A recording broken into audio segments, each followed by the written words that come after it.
I'm sorry, are we doing Bible studies in classrooms? No, we're not, right?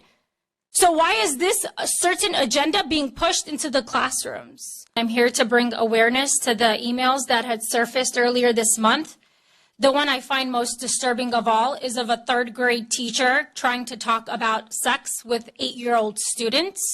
These are 8-year-old children that she is trying to hold a sexual orientation class with. A parent shared their concern and their objection to it and pulled their kid out.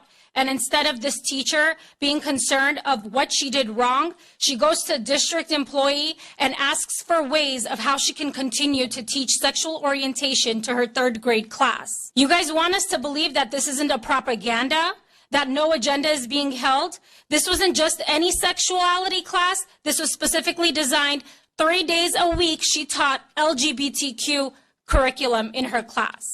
It raises the question, how many of those students are excelling in that classroom? Is everybody in that class getting A's in math, English, grammar, social studies?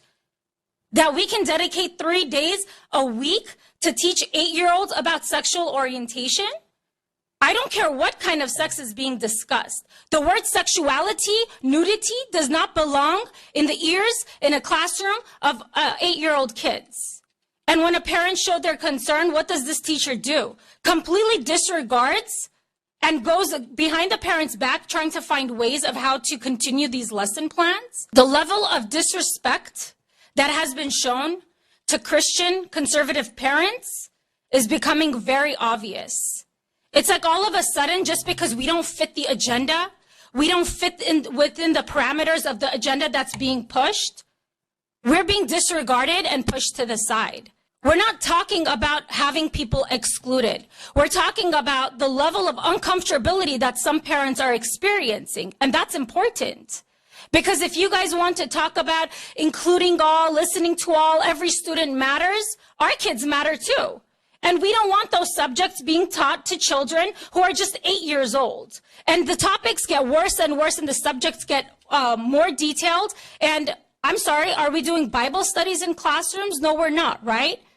So why is this a certain agenda being pushed into the classrooms? But if we don't take a stand and we don't share our voice, they're just going to sweep this under the rug. Why should a parent overhear her 8-year-old kid being taught about sex? Mrs. Tiber says, "Good morning, Sally and Craig. As you know, I teach third grade. Today I talked to my class about LGBTQ Pride Month and played 2 short videos from YouTube that were geared toward kids.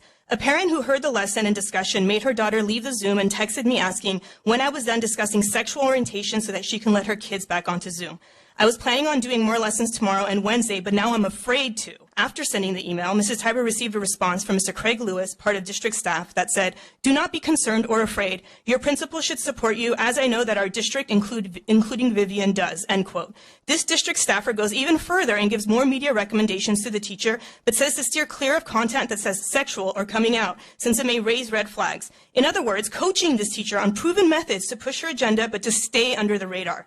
Immediately after the release of this email chain, the parents at Jefferson Elementary who have had Ms. Tiber as their child's teacher reached out to the principal and demanded answers. Why is gender and sexuality issues being taught to 8-year-olds to begin with? With the tremendous loss of learning our children experienced the past 2 years, coupled with the already dismal reading and math performance scores of public schools, why are teachers taking away precious learning time to push their own political and social agendas? In what realm should 8-year-olds be discussing topics around transgenderism, lesbian, gay, queer, and coming out? All words which were repeated many times in these videos. As a parent, I demand an investigation into this matter, the teacher, and the district as a whole. The lid has been flipped, and the level of systemic indoctrination is abhorrent.